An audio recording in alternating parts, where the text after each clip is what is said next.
Hi, friends. We are going to have a fantastic podcast today. One of the best, I would say. He has been in the industry for more than 25 years and has worked in various different types of technology roles and leadership roles. And it's a privilege to introduce and host Dinkar Gupta. Dinkar, a warm welcome to you. Dinkar is currently the Chief Technology and Information Officer or CTIO for KPMG Switzerland.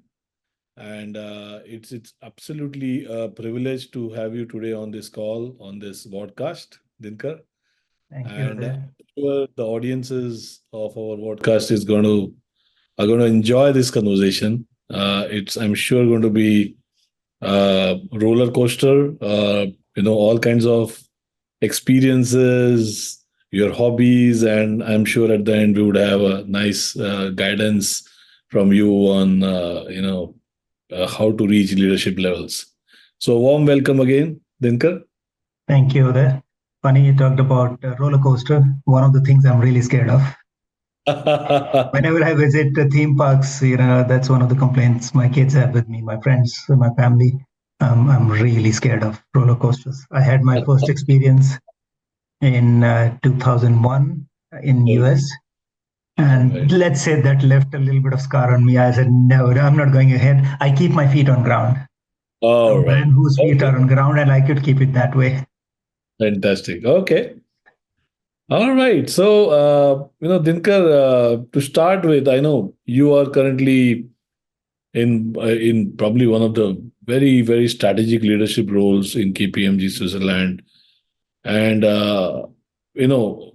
but to reach this kind of leadership levels, I'm sure there has been a very, very interesting journey that you have covered. And we would love to know how this journey started. How did you get into the technology world? And let's start a bit from there, and Mhm. as we move forward, we'll continue to understand more and unravel your journey. Sure. So the journey started somewhere around late 90s when my love affair with computers started. As you can imagine, those times, the love affair started with things like DBase, Excel, and those kind of things. I started dabbling around with assembly and other things as part of studies. And then it was just love at first sight, you can say that. And since then, my journey with computing and software career just there was no stopping after that. It was a choice which I keep calling I'm an intentional professional. It was not accidental that I became a software guy. It was not accidental that I was a software architect majority of my life. I call myself intentional and purposefully designed career of a software professional because that's where my heart and soul lies. And it started in there. I started my journey in Shimla, where I come from in India. Moved to Wow. Delhi quite early. Moved to Delhi after some initial work there, and spent a few years in Delhi with in the area around product development, doing hardcore digital security, product engineering. The initial careers of a developer, and then moved over to Pune, where I lived for 14, 15 years. Had my family there with me, and then in 2017 I moved over to Switzerland. Amongst other careers as a developer, I had a long career with Cognizant Technology Solutions. I worked there for about 17 years, and then I moved to my current role with KPMG, where I'm responsible for driving both technology strategy as well as delivering what I say I'll deliver as value to the firm and our consumers. Right. That's where I am now. Wonderful. So I think for our audiences who would probably come across, and we have all kinds of audiences, right from youngsters who are right now studying in Mhm. maybe colleges or like not even like high schools and things like that to the engineering colleges or other colleges that they're working studying right now. uh, Maybe some of these terms might be a bit new for them, so can you elaborate a bit more about product engineering or architecture, software architecture? Can you talk a bit more about that, please? Sure. So these are special disciplines, if you may call, in the field of software systems development. More and more for the last 20-25 years, almost every change that has come in enterprises or business or any kind of field is built on systems which are developed using software more and more, right? There is quite a lot of mechanical and hardware engineering and a lot of physical products that are still an active role, but you will see that over a period of time, software has started to become left, right, and center of all these software systems. Now, that means that there are different kind of disciplines that emerged. In the early days, everybody was either a software developer, at max an analyst, because you were just figuring out what to do, or somebody who will just operate the machines, right? But we realized over a period of time that software development is not just about that. While a large population was focusing on engineering these solutions, we realized that it's extremely important to focus on the lifetime of these solutions. And that's where the field of product engineering came in from in the software world. I mean, in hardware business and in appliances, product engineering has been pretty mature. So the idea of product lifecycle management, how do you engineer a product for a long-term lifecycle value, that started to take shape over the last 5 to 7 years quite strongly in our area. Then the field of architecture, I don't think it was new to software, but it started to first get quite a lot of prominence when we were getting into this field, designing systems with the systemic impact in mind. But over the last 5 to 6 years, this has started to become again a prominent field, that you start designing systems with larger impact consideration on a broad system, but also design of individual elements of that software, right? You design the individual modules, you design the individual interfaces, you design the data inside it. These are individual components of a larger system. But if you want to reason about the system as a whole, that's a field where somebody like an architect needs to reason about decisions there. Why did I decide to have the system composed of 10 different things, not two? Why did I decide that these two components should be sitting together, but not these other ones? So this is a field which is filled with different potentials for decision making.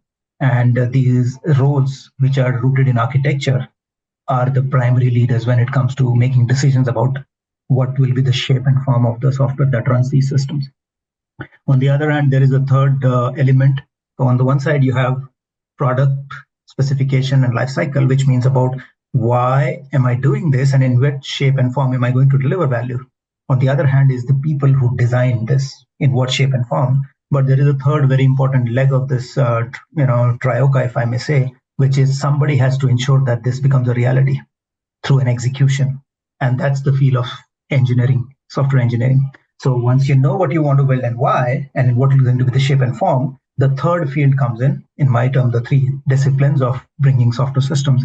That's where engineering management comes in, classically also called delivery management, product lifecycle management, project management. All these disciplines come into that part of the work. That said, each of these roles takes a particular lead role, but all three of them are equally accountable as well as responsible to make any software system successful. So you can have your career in that area, depending on where your interests lie, and your strength can contribute to this combination. This is such a wonderful, depiction, the triangular depiction that you gave. I think it gives such a nice way of understanding the three fundamental blocks, I would say, right? Yeah, in the way we frame it, sorry to get you, in the way we frame it, I generally try to frame it just to keep it simple as the why, what, and how of any system. If you can frame that nicely, why it's to be built, in what shape and form it needs to be built, and how will it be built and brought to life, fundamentally you covered most of the aspects. Rest is, adjacent aspects around it. Fantastic. Excellent. And I think, coincidentally, I've also spent many years in IT and technology. The sad part is most of us or most of Indian company Indian IT engineers spend a lot of their time on the one of those endpoints, which is delivery management or execution. But there is a lot of challenge when it comes to software architecture or product designing kind of skills. typically we have always had a challenge in India to have skills or skill set of those kinds, right? Mhm.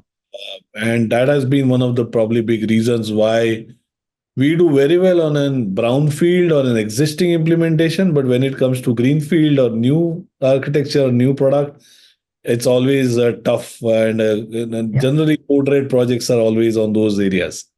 So, indeed. what do you, as a leader, would like to recommend Indian industry? What should they be doing to tackle this particular problem? You know. The reason for that is also rooted in a bit of a history of the industry where it grew, right? We all have seen the service industry of India. When you're in a professional services organization, the why of that software typically resides with the client, right? You more often than not do not question it and understand that's why the client is trying to do something. So I have to deliver on that piece, and you've been engaged to deliver. There are very few companies which were engaged to design something. So first of all, this was a need of an hour because majority of execution used to happen out of India, not the design or the why of that piece, right? Because the market used to be outside. Now, with these two things given, there was a specification done to a specific ask of a market, and you were the execution hub. So you would deliver to the best possible capability to deliver it. Now, that being the past, over the last few years, as we have seen, a lot of innovative products have been designed in India. And the other element, India being such a big market, the why is also originating in India. Why do I need to deliver it? Because here is a big market and untapped market potential, which needs to be catered to. That links the why. On the other hand, then if you need to satisfy what exactly would you deliver, in which shape and form, its experience, its modularity, its channel that you will deliver to, has to also be designed with that market in mind, because architecture gets heavily influenced by why. If your design is not rooted in why, you cannot justify the design decisions and how it will satisfy that why. So coming back to, because the why always originated outside India, and as a result, design very closely followed it. It's the execution which came to India as a result, such a strong execution discipline out of India. Now we have started to develop pretty strong design skills in India. I know some of my very good friends who are probably some of the finest designers I know. I've worked with them very closely. Now, what is that thing that can be done? First of all, the reason design looks dangerous or something which ideally should be avoided unless there is a reason is because there's quite a lot of uncertainty about design, especially greenfield design. Who's going to put their money and role on a design which by definition is a hypothesis? We think this design will serve the value we're talking about, but not sure. If you're in a service industry, that uncertainty and the bet is before the work it arrived to you. As long as you deliver to that spec, good, right? Now you need to own that uncertainty, and that becomes the tricky business. Can you put your money, can you put your effort and deal with that uncertainty? And being able to deal with that ambiguity and uncertainty is probably the first requirement if you want to succeed with design. You will make a very bad design. You may make an suboptimal design. You may not be able to trace it to how you'll be delivering value. But this is where the plan, do, check cycles come in. You will learn, you do experimentation, you improve your design. But being able to live with that ambiguity and somebody funding that ambiguity becomes an important element. Who is going to invest in while you're exploring different design options? Now that has become a strong capability in India. There is enough support as well as you may say the patience that has been developed to support such an exploration of design.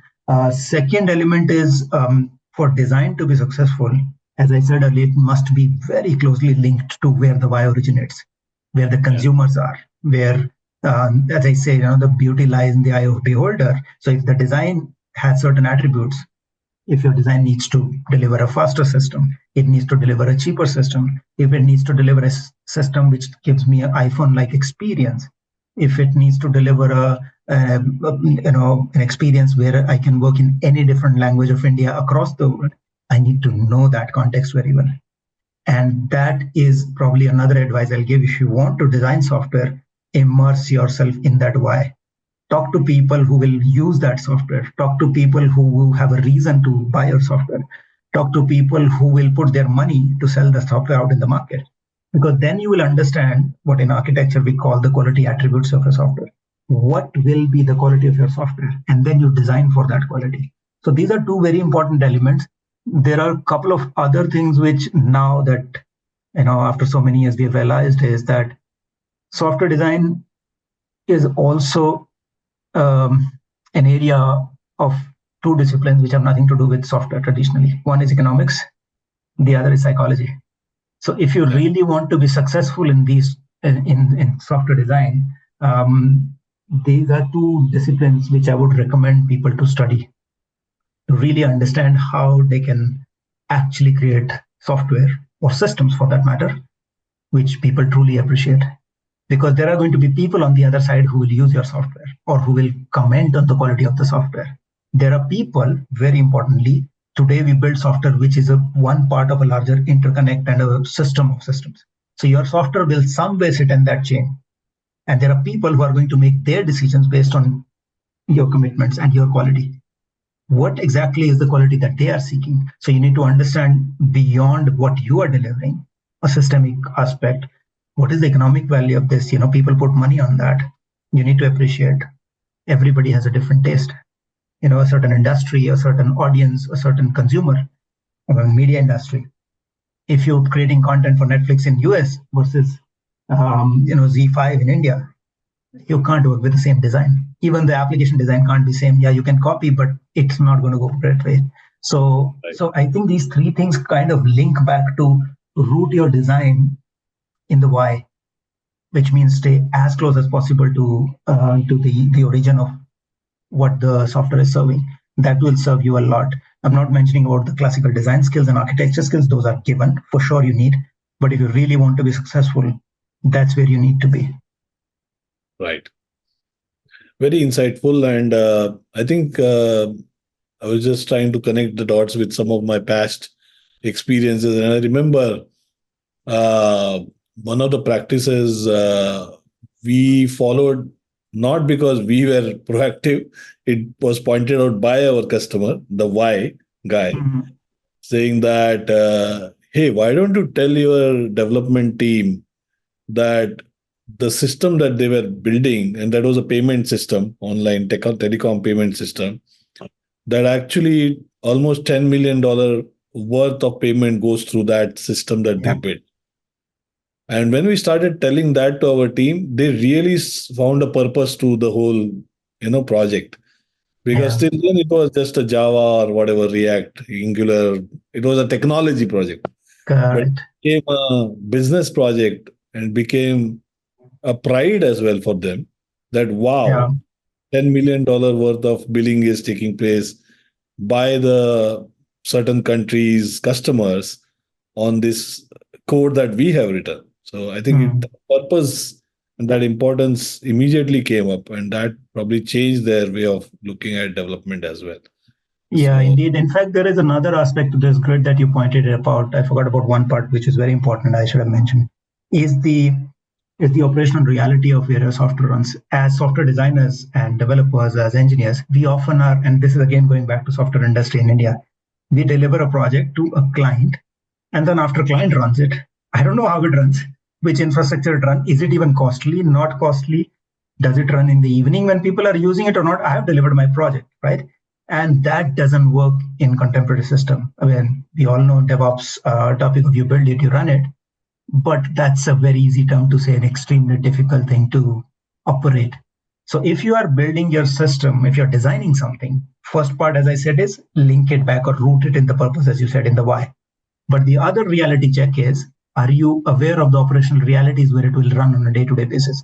If you're creating software which will run on Indian infrastructure, where part of that infrastructure is running in middle-class towns in rural India, do you know that you're not going to be running on 10 Gbps fiber optics lines? Will it still perform?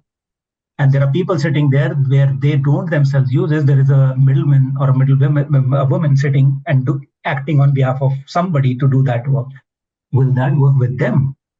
So if you it's not going to, you don't have anybody at night supporting this. Will it still run? If it fails, will it recover? I don't have anybody to send from Mumbai over to some city to fix it. Is it a self-healing system so that remotely, if I get to know, I can, in the metaphorically press a button and it will self-heal itself and start working in the morning at 8 o'clock when the staff comes back.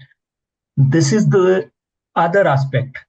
One is purpose and rooted in why, what value you want to deliver. Is second one, do you understand the operational realities in which your design will perform? And it's like a field test. If I'm creating a physical product, like I'm creating a, I don't know, I'm just making it up. In defense, I'm creating a tank or a jeep. If it is going to be running in Ran of Kutch versus a highway of MP, it's not the same operating environment. So the operational environment in which your software will function should also be very well appreciated. And last but not the least, as I said, never ever forget money. Last year only, if I'm not wrong, right, when Vogel talked about frugal architecture, it was such an important thing. One of the elites I've started to talk a lot, at least in my community, I said, start taking affordability as the new non-functional requirement. So show me your design and show me how we're meeting affordability requirements, right? If you can't meet my affordability requirements, I don't have all the money in the world. Will it be affordable? In India, we ask the question, right? Kitna deti hai gaadi ke liye mileage? Here it's in that money. Can I run this software? Can I operate this software? So you cannot ignore the economic reality, operational reality, and what you said, the purpose where it is fitting in. Combine these three things, I think you have a high chance of doing better software design, system design in general, than if you don't just consider one of these. Wow. I think this brings me a lovely segue you gave me about your community, which is the CTIO or CIO community or CTO community. So, when you stepped into this role and you joined this elite group of leaders, for everyone's understanding, what exactly is the role of a CIO and a CTO or a CTIO? Can you elaborate a bit more about that in a very simple terms for people to understand? Very, very simple terms. I mean, 2 words simply. If you say you are a CIO, in the sense the way industry understands it, you are the one who's responsible for delivering the technology infrastructure in a general sense for the firm. But it is not infrastructure as generally understood, the entire technology landscape of that firm, right? Or that infrastructure which serves the clients or a particular part of my industry, in case I'm in manufacturing. But delivery, it's rooted in delivery. The CTO role, while it is also very much rooted in delivery, is primarily the responsibility of looking a little bit further ahead and taking a strategic view that I'm not going to put my organization in an unsustainable path. So if I take certain decisions regarding technology, if I want to invest in a certain technology or making some choices, is it going to ensure that I remain successful going forward? Is it going to be sustainable in a longer term? So technology strategy and looking ahead few years down the line is one of the primary responsibilities as a CTO. But when I'm a CIO, I'm also accountable for delivery of that. I can't just give you a visionary projection. I have to own the delivery. That's why I find my personal role very, very interesting, because it's both sides of the coin. I can't just say, here is a strategic view of how we should move. Then you have to own that view and deliver it. But I have to be careful here, because some of my colleagues in industry and some of the other experts somehow have this black and white line between both.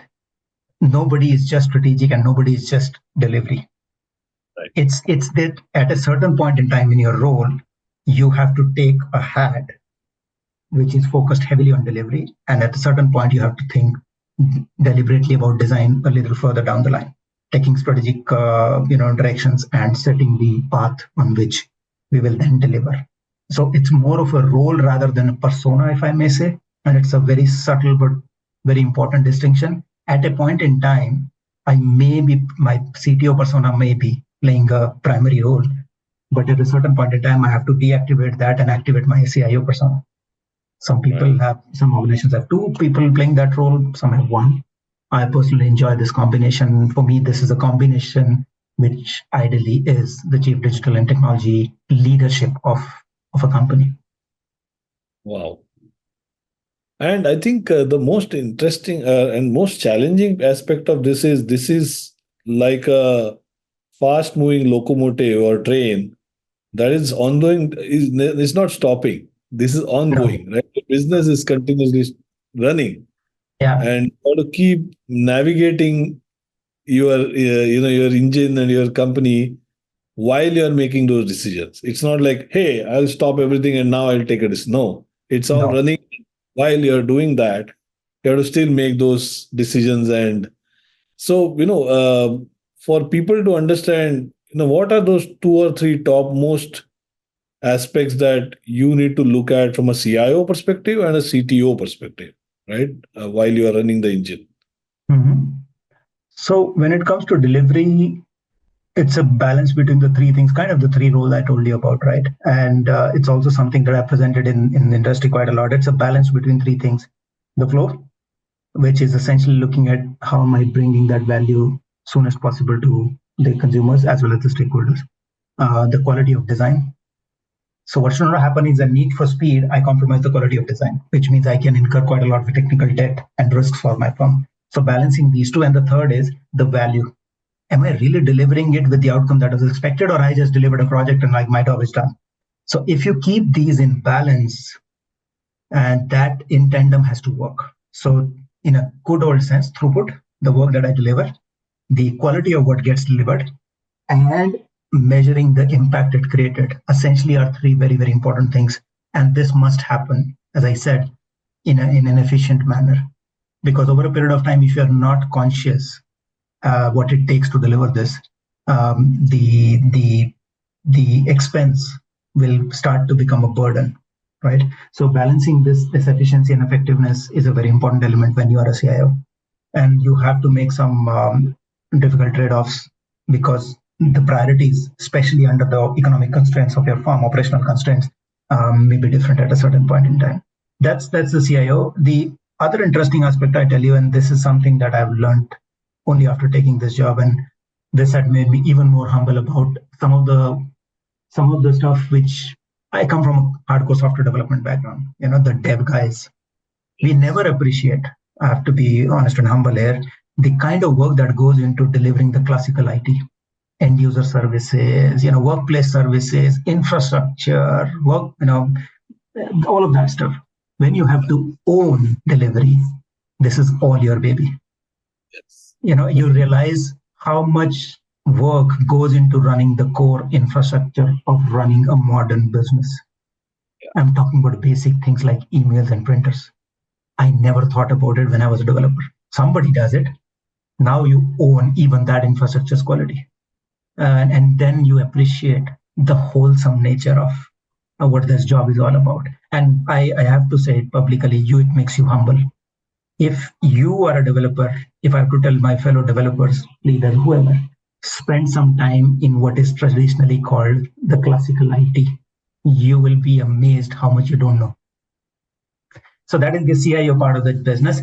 The CTO, I think one big thing that I always say, it's a tricky balance between having a vision and rooting that vision in reality. And as I said earlier, that was the CTO framing.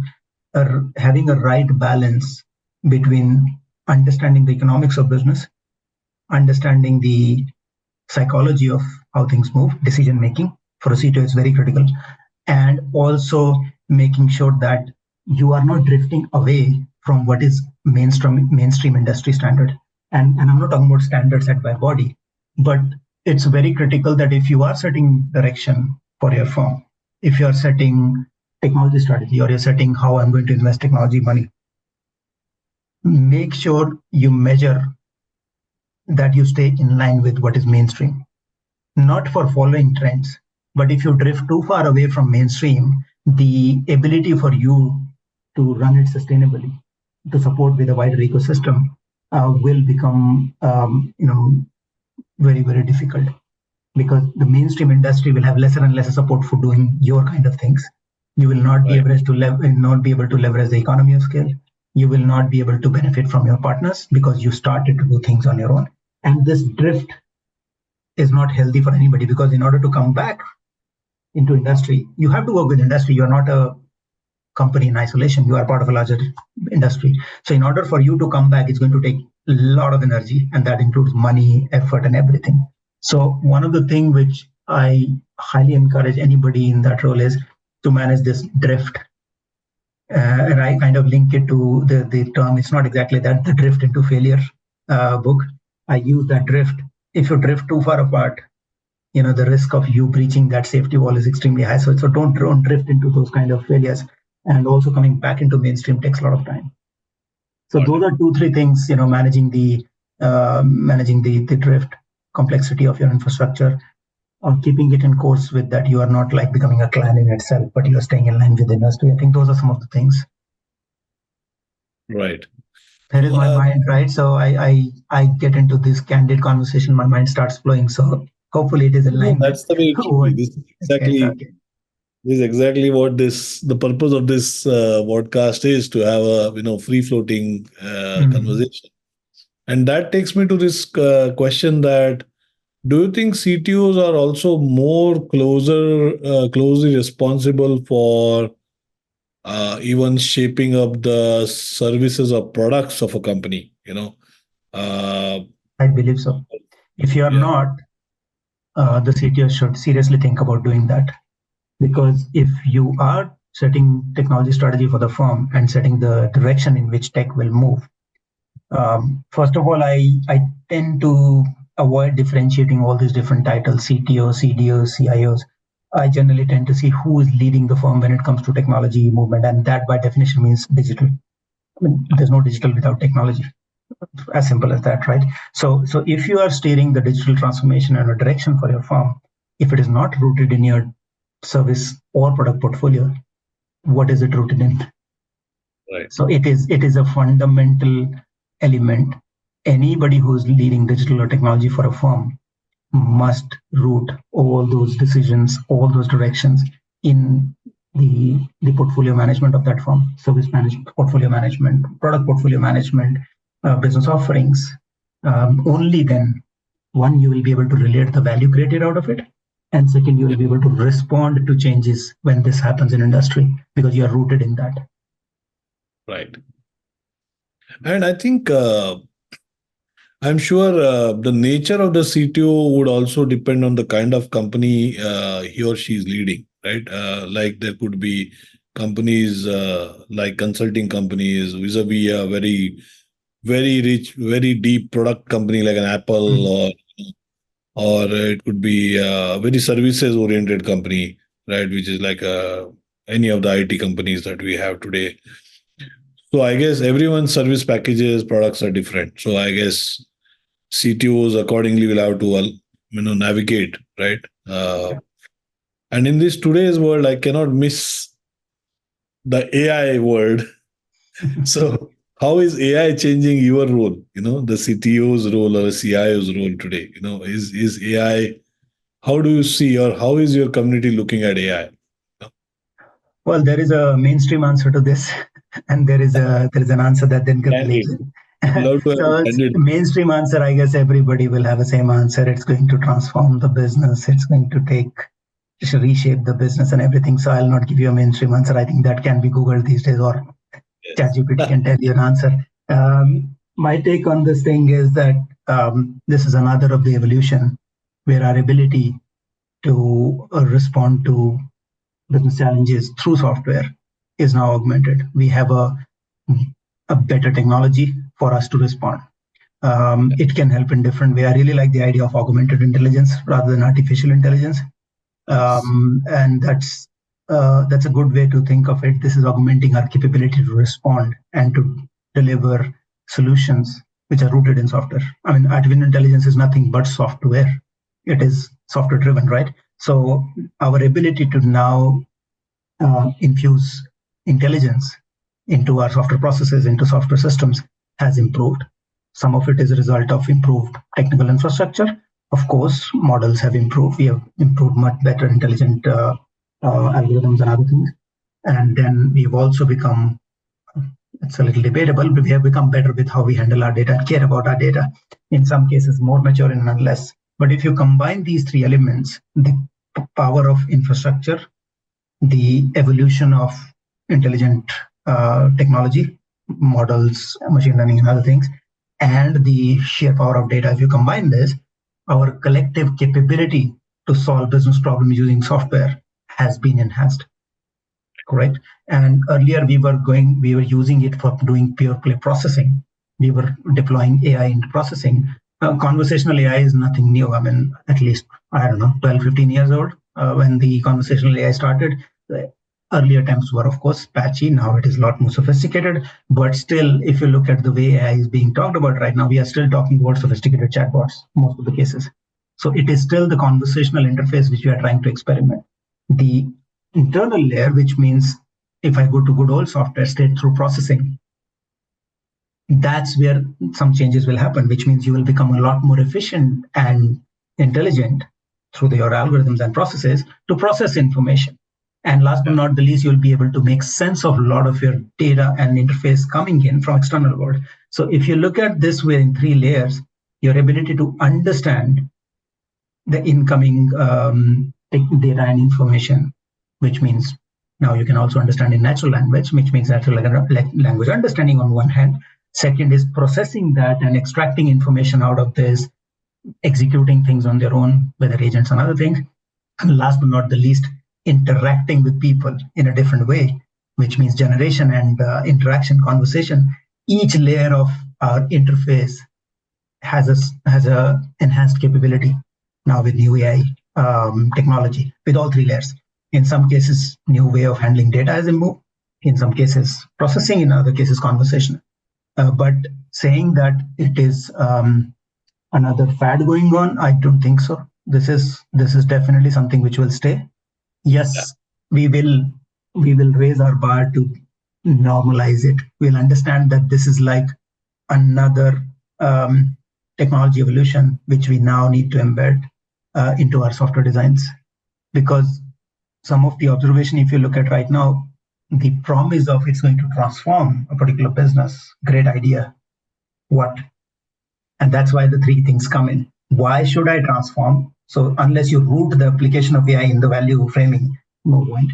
Second, how will I? Now you need to design software architectures and design where AI agents or intelligent engines or handling that kind of data is part of your design. So you still need to apply design techniques. And last but not the least, you need to still build and run and operate AI infrastructure, which means your engineering skills, operation skill, change skills are still applicable. So again, the why, what, and how will still be same. What it means is now some of the audience of your podcast, what it means is how do you now infuse in your learning? If I'm doing the same design, what will it mean if the system is supposed to have intelligent agents? What will it mean if I'm now delivering a software product or a service which has ML components built in? How do I now work with MLOps instead of a standard software build ops of a Java or .NET? Right, it's a different thing. And how do I frame that I delivered an impact where AI is a learning system and it delivers impact over a period of time in different forms? How do I frame, yes, I delivered value? So each of the disciplines, whether product management, service management, design, or engineering, or delivery, they need to infuse this thinking into their approach and then evolve. That's probably the implication of it, but it is here to stay for sure. Fantastic. I think this was really very, very helpful, Dinkar. And I think one aspect which also is going to bring in, or rather, I would say, few more aspects due to the AI, which I've been thinking about and reading also, is one is it brings a new set of affordability challenges. Like bringing AI means more computing, more data. So that means you're adding more costs. Or you have to look at the cost benefit analysis of what you are going to let go, and we have to bring this in the AI piece. So the affordability piece is going to be critical, I guess. Second is also the authenticity of the data, right? And where the data is sourced from, how the decision making is happening in the machine by the machines. So, the data source is going to be critical, right? And third is ethics, AI ethics, how much ethical we need, we need to be very ethical on these aspects as well. Uh, can you share your views on these three aspects? Yeah, sure. Again, right, mind of an architect. Once an architect, always an architect. So I always think in non-functional requirements. As I mentioned, the affordability for me is a new non-functional requirement. So yeah, I can't escape that. As I said, I really really love the framing that Amazon did around frugal architecture. So affordability becomes a first class concern, and we should pay attention. The second is also again a framing. Maybe sustainability itself is a non-functional requirement, right? The third thing is, which I also give as my feedback for one of the books, which was I was fortunate to read early. There's a wonderful book from Mark Schwartz called Adaptive Ethics of Digital Transformation. And when I read the book, I just realized, and it was a pretty apt statement. I said, morality is the new non-functional requirement. Wonderful. So morality, sustainability, and affordability for me are the three NFRs if somebody is building these systems. It's just that it's extremely difficult to put parameters to these three and saying, what am I measuring? So what is the measure of morality? Right? It is a difficult thing. Ethics, great word. We all understand it. We understand ethical AI needs to be there. But now I'm implementing software. What do you want me to do? And that's where I need a way to codify this ask, right? And in my mind, I was like, okay, let me frame morality as the non-functional requirement. Now the pursuit is, what are these 2 or 3 attributes? Just like in performance, we say response time and throughput are 2 parameters. And then I can say, am I performance system or not? What do I say morality? What indicators should I look at? Yes, there are some indicators we know. We are looking at that across, and industry has some standards coming up. But that would be one way to frame it. On sustainability, again, sustainability is not just carbon. There are many other things, correct? But that's a good proxy to start with. What's the carbon impact, right? Sustainability could be one element. How much energy consumption and other things can come in there. And affordability is basically not just one, but are you talking about total cost of ownership? Are you talking about the operating expense? Are you talking about incremental cost, marginal cost, cost of what? That's another aspect I've always fascinated me. When people say it's costly, I really like to say cost of what, and affordability against what benchmark. Affordability for a high net worth individual versus affordability for somebody who lives in a 1 BHK apartment are two different things. So affordability is a function of your earning capacity and your spend capacity. So this classic example of that, if I can only afford a Maruti 800, but you ask me to buy, I don't know, a Mercedes, of course, it's not even an affordability question. It's a completely different spectrum. So that's how I frame it. There are a few other things which can be looked at, but these three fundamentally, for me, give me a good indication. Am I conscious of this being affordable? Am I conscious that it's going to not have a negative impact on sustainability?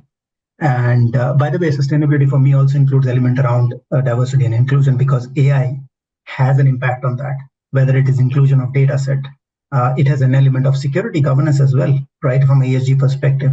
And last but not the least, the morality, as I said. So if I look at these three non-functional requirements, I think it's a pretty good start. There are many things that can be considered. Reliability is my eternal favorite. I mean, many people know I'm an eternal student of resilience engineering and safety. So I really love reliability as the -1 requirement, as I say. And then these three, probably more or less about it. I'm sure there are many, but for me, these four, as long as I can reason about, I think I'll participate in a AI system design which is reasonably good enough. Fantastic. The three musketeers of AI, affordability, Sustainability and morality. Wow, amazing. Fantastic. This is very nice framing and loved it, Dinkar. Uh, let's get into a bit of a segue on some of the aspects which are more fun. While we do work, we should also do fun. So I understand you are a big movie buff. So tell us more about it. What do you love? I'm a hardcore middle class Indian boy who loves his music and TV and movies. I can give you two examples. So I'm a big Jurassic Park fan. Uh, Got up in that direction. When Jurassic Park came in the first week itself, I watched it for 3 times. And you're talking about 93. So you can wow. imagine it is not easy. And so my passion has been since childhood. I just love movie. And one of my friends made a very good statement many years ago. Said we were just debating about a movie, saying, let's go ahead. Somebody said it's really close to real life and XYZ. He said, Dinkar, if we have to watch real life, I don't need to go to a movie theater. That's real life is out there. So let's go there and leave a little bit of our real life outside and engage in an alternative you Yeah. know experience. And it kind of struck me that, yeah, I mean, you don't need to be serious about movies, of course, sensibility, but go there, enjoy. What I really found most importantly for me was not just entertainment. It's I think 25% of my learning comes from movies. I have to say that. One of my most favorite learning, which I keep sharing with all my colleagues, is Agnipath's 6 versus 9 dialogue. Where do you learn power of perspective? Nothing else. For me, it's still a very, very powerful sentence. That sun where you are standing is looking at it as 9, where I'm standing at 6, or the other way around. Right? I use this example so much. Jurassic Park has taught me a lot about artificial intelligence. You'll be surprised, especially if you read the book. And Crouching Tiger, Hidden Dragon. I've learned a lot of from that. But if you look at the majority of movies, I watch everything, but I'm still a hardcore Bollywood fan. So my wife has a statement about it that is a chalta firta dictionary of movie industry and music. Your music starts playing somewhere, he'll tell you which song it is. But I love Wonderful. my music. I love ghazals. I hear quite a lot of ghazals. I think all of us who grew up in 90s have some kind of fascination with that. The, And the yeah, I mean, I don't think there is a day when I don't watch TV, and there is hardly a week when I have not watched a couple of movies. So you can't take wonderful. movies out of me. As simple as that. So you have subscriptions to how many OTT channels? Only Streaming. three. There I am clear, and I'm a very dedicated fan. It's very difficult Loyal. for me to distract by 15 different things. I have my two Yeah. or three. That's it. That's enough. Okay. Yeah. Fantastic. Very good.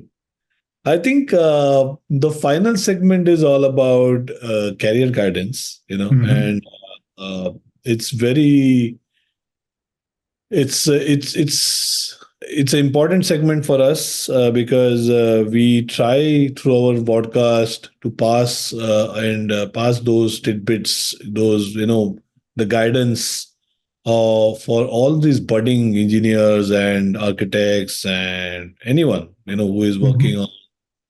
on currently at a mid level or even at the youngest junior most levels today. But how does one plan to be a CIO or a CTO? What does it take? What are the strategic steps that one has to take from now for next 10 years to hit that kind of positions at leadership level? If you could Yeah. share your views, that would be immensely helpful for the audience. Sure. I can share what I've learned. I'm not sure if I've learned anything as such how to be that. Like anything, it also has to be a mix of both you being lucky and you putting in the hard work. I don't think there is any other thing to this.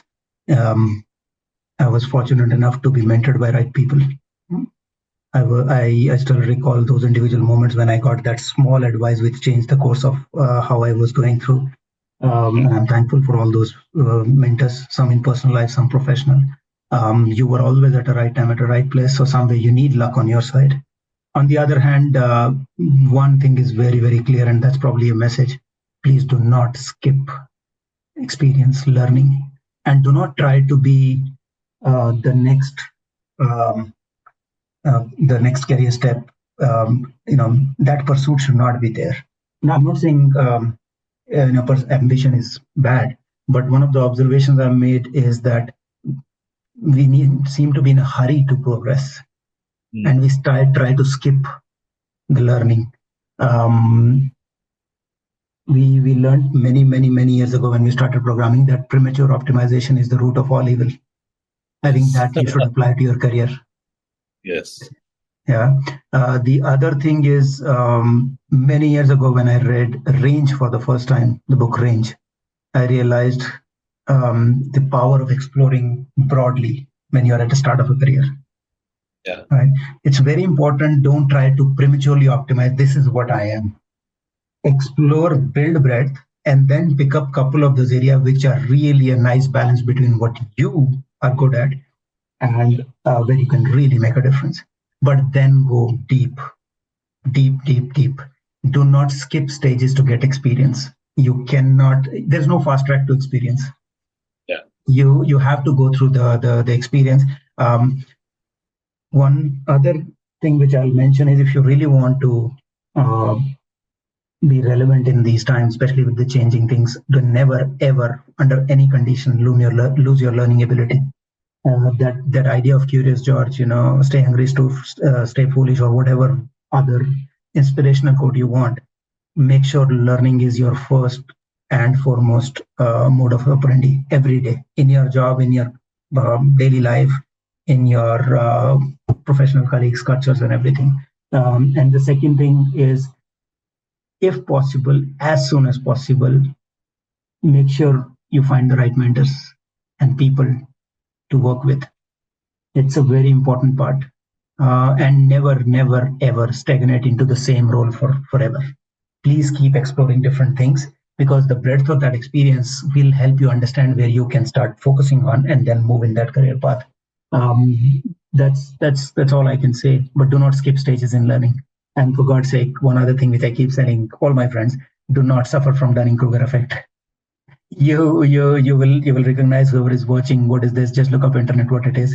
But please do not suffer from Dunning-Kruger effect. It's a very dangerous thing to be affecting from.